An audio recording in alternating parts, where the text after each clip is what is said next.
Le deuxième tour des négociations entre les États-Unis et la Corée du Sud sur le 11e accord de contribution sur les dépenses militaires de l'armée américaine installée en Corée du Sud vient de s'achever.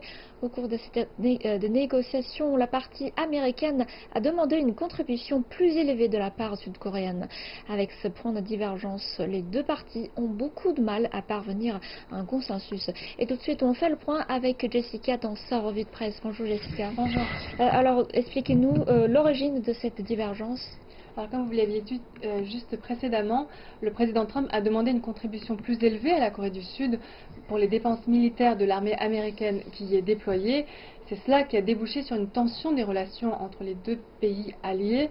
Le Stars and Stripes, un quotidien publié pour les forces armées des États-Unis, précise que le gouvernement sud-coréen, qui a désigné des spécialistes financiers comme représentants, avait assuré avant la négociation que la Corée du Sud partagerait de manière appropriée et équitable toutes les dépenses possibles sur le plan économique dans le cadre de cette alliance bilatérale.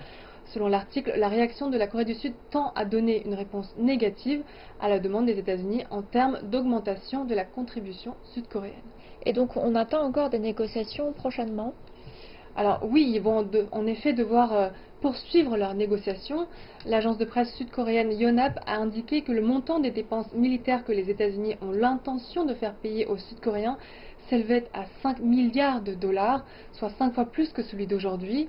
Au vu de cette somme qui est destinée au salaire des soldats américains et aux frais d'utilisation de leurs armes stratégiques, la partie sud-coréenne a déclaré que le partage des dépenses militaires serait à revoir avant de nouvelles négociations si ce montant devait être supporté par elle seule. Le ministre américain de la Défense Mark Esper a affirmé que tout pays allié ne serait plus protégé gratuitement par les États-Unis. Dans le cadre de la défense conjointe, une position qu'a réitérée le secrétaire d'État Mike Pompeo, la Corée du Sud, elle, insiste sur un partage équitable et approprié des dépenses militaires entre les deux pays. Et qu'est-ce qu'on peut espérer de prochaines négociations? Alors, si les États-Unis et la Corée du Sud se sont engagés à négocier de nouveau la question du partage des dépenses militaires, selon l'agence de presse chinoise Xinhua, leurs opinions sur la contribution de chaque partie divergent considérablement. On ne peut donc prédire si les États-Unis reviendront sur le montant qu'ils demandent, mais quelques spécialistes cités par Xinhua avancent que la demande américaine en cette matière est trop démesurée pour être satisfaite. Certains Coréens souligneraient leur mécontentement sur les réseaux sociaux et urgeraient leur pays à développer leur système de défense indépendante au lieu de payer la somme des dépenses militaires demandées par les États-Unis. D'autres expriment leur désapprobation vis-à-vis du gouvernement sud-coréen et lui reprochent de ne pas bien gérer les relations bilatérales avec les États-Unis. Il semble être difficile de trouver un compromis entre les deux gouvernements. Alors, quelle est la réaction du biblique sud-coréenne? Eh bien, la demande des États-Unis a débouché sur de violentes manifestations de la part de la population sud-coréenne.